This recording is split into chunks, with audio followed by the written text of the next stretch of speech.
Hello aspirants, welcome to my YouTube channel. आज के video में हम पढ़ेंगे स्वराज पार्टी के बारे में जो कि 1923 में बनी थी। ऑलरेडी जब आईएनसी थी तो स्वराज पार्टी एकदम कहाँ से आ गई, किसने इसे बनाया, वो सब हम आज के वीडियो में पढ़ेंगे। ठीक है, तो ये सारी स्टोरी स्टार्ट होती है with the suspension of non cooperation movement. देखिए, प्रीवियस वीडियो में हमने पढ़ा था चौड़ी चौड़ा इंसिडेंट के बारे में, उससे प्रीवियस वीडियो में हमने पढ़ा था नॉन कॉपरेशन मूवमेंट के बारे में। सबसे पहले तो ये पता होना चाहिए कि मूवमेंट स्टार्ट कब हुआ था। 1920 में। किसने किया था? महात्मा गांधी जी ने। लेकिन जब 1922 में चौड़ी चौड़ा इंसिडेंट हुआ, उसके बाद महात्मा गांधी जी ने दुखी होकर इस मूवमेंट को विड्रॉ कर लिया था। कब किया था? हमने प्रीवियस वीडियो में पढ़ा है। आप मुझे कमेंट सेक्शन में बताइए कौन सी डेट या एटलीस्ट ईयर बताइए कि कब इसे विड्रॉ किया था। ठीक है, तब हुआ क्या कि चौड़ा चौड़ी इंसिडेंट के बाद ये मूवमेंट हो गया विड्रॉ। अब due to the suspension of non cooperation movement एक स्प्लिट आ गया कांग्रेस में। ठीक है, स्प्लिट आया कांग्रेस में जो कि आईएनसी के गया सेशन में आया दिसंबर 1922 में, और दो गुट में आईएनसी अब बंट गया। एक था प्रो चेंजर्स, एक था नो चेंजर्स। देखिए, हमने कुछ ऐसा ही स्प्लिट 1907 में भी पढ़ा था कि सूरत स्प्लिट हुआ था। ठीक है, वहां पे जो हमारी कांग्रेस थी वो मॉडरेट्स एंड एक्सट्रीमिस्ट दो गुटों में बंट गई थी। फिर बाद में जाके वो वापस कब मिली? वापस मिली थी वो 1916 के सेशन में, जिसमें अंबिका चरण मजूमदार जी प्रेसिडेंट थे। ठीक है, बहुत मुश्किल से हिंदू मुस्लिम यूनिटी हुई, वो सब मिले। बट अब हम दूसरा स्प्लिट पढ़ रहे हैं कांग्रेस में जो कि 1922 में आया था गया सेशन में, pro changers and no changers. अब प्रो चेंजर्स क्या थे? पहले तो आप इन दोनों में नाम याद रख लीजिए कौन किस में, क्योंकि थोड़ा सा आइडिया होना चाहिए, कई बार क्वेश्चन डायरेक्ट इनमें से आ जाता है। प्रो चेंजर्स थे मोतीलाल नेहरू, सीआर दास, एनसी केलकर। ठीक है, नो चेंजर्स की बात करें तो ये थे डॉक्टर राजेंद्र प्रसाद जी जो इंडिया के फर्स्ट प्रेसिडेंट भी रहे हैं, एंड सी राजागोपालचारी जी। ठीक है, अब जो प्रो चेंजर्स थे वो क्या चाहते थे? That nationalist should end the boycott of legislative council, enter and expose them. Non cooperation movement में क्या हुआ था कि हमने हर चीज को बायोकट करना है, चाहे उनका कपड़ा हो, चाहे उनके लेजिस्लेचर हो, कोई भी चीज हो।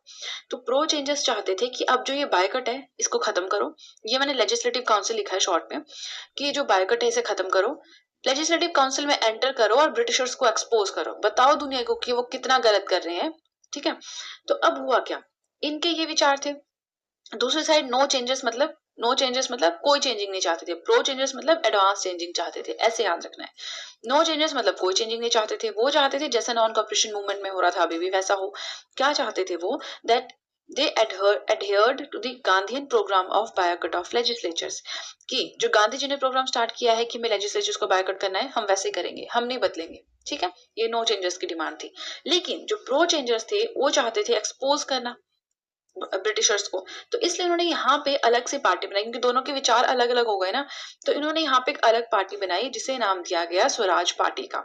अब स्वराज पार्टी कब बनी है? 1 जनवरी 1923 को बनी है। इसे किसने बनाया है? प्रो चेंजर्स ने या नो चेंजर्स ने? प्रो चेंजर्स ने, क्योंकि वो एडवांस चेंजिंग चाहते थे। ठीक है, अब क्या हुआ, पार्टी तो बन गई। अब पार्टी बन गई तो इलेक्शंस भी होंगे, इलेक्शंस में भी पार्टिसिपेट करना पड़ेगा, है ना। Then they contested the elections as well. अब इन्होंने इलेक्शंस में भी पार्टिसिपेट किया, फिर इलेक्शंस का रिजल्ट भी आया, उसमें इन्हें मेजोरिटी मिली बंगाल एंड सेंट्रल प्रोविंसेस में। देखिए, जो इलेक्शंस हुए ना, किसको कहाँ पे क्या सीट मिली है वो हम अलग से पढ़ेंगे, अलग से जब हमारा टॉपिक आएगा। लेकिन अभी हम सिर्फ इतना पढ़ेंगे कि स्वराज पार्टी के बारे में पढ़ रहे हैं, तो ये कब बनी? 1923 में। मेजोरिटी कहाँ कहाँ मिली 1923 में? बंगाल और सेंट्रल प्रोविंसेस में। ठीक है, बट अब ज्यादा देर तक इनका विवाद चल नहीं सकता था, इन्हें बाद में यूनाइट तो होना ही था। तो ये रीयूनाइट हुए 1930 में। स्प्लिट कब हुआ? 1922 में। रीयूनाइट कब हुआ? 1930 में। 8 साल ये अलग रहे। सूरत स्प्लिट की बात करें तो 1907 में वो स्प्लिट हुए थे, 1916 में वो फिर से मर्ज हुए, तो वहां पे कितना रहा? ठीक है, वो भी आपको देखना है। तो ये हमने पढ़ लिया स्वराज पार्टी के बारे में। इसी तरह के नेशनल मूवमेंट हमने 1905 से पढ़ना स्टार्ट किया है। सभी हमने एक एक इवेंट एक एक वीडियो में कवर किया है। बहुत ही छोटी छोटी वीडियोस बनाई है मैंने, कोई लेंथी वीडियोस नहीं बनाई है। एंड पूरा का पूरा नेशनल मूवमेंट मैंने हैंड रिटन नोट्स के थ्रू कवर किया है। अभी हम यहाँ पे पहुंचे स्वराज पार्टी में, नेक्स्ट भी मैं जल्दी से जल्दी कोशिश करूंगी कवर करने की। प्लस मेरे चैनल पे आपको जितना भी जनरल स्टडीज का मटेरियल होता है, हिस्ट्री, पॉलिटी, ज्योग्राफी, इकोनॉमिक्स, इनमें आपको मिल जाएगा। इवन मैं अभी कुछ अपलोड भी कर रही हूँ, ऐसे नहीं कहूंगी सारा अपलोड कर दिया है, बट ये सब मटेरियल आपको मिल जाएगा। जितनी भी एनसीईआरटीज़ हैं क्लास 6 ऑनवर्ड्स आपको सबके हैंड रिटन नोट्स मिल जाएँगे। सो अगर आप ये सब पढ़ना चाहते हैं, जीएस में इंटरेस्टेड हैं, गवर्नमेंट एग्जामिनेशंस के लिए, कॉम्पिटिटिव एग्जामिनेशंस के लिए प्रिपेयर कर रहे हैं और अगर आपको मेरी वीडियो अच्छी लगी है तो आपको अच्छे से पता है क्या करना है। जल्दी से कर दीजिए मेरे चैनल को सब्सक्राइब सो दैट मैं जैसे कोई वीडियो अपलोड करूँ आप तक एकदम से नोटिफिकेशन पहुंच जाए। बेल आइकन को प्रेस करना बिल्कुल ना भूलें। वीडियो को लाइक करें, वीडियो का लिंक शेयर करें अपने फ्रेंड्स के साथ और मुझे कमेंट सेक्शन में कोई भी फीडबैक है तो आप दे सकते हैं।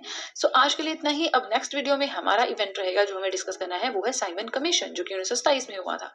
सो दैट्स इट गाइस, मिलते हैं नेक्स्ट वीडियो।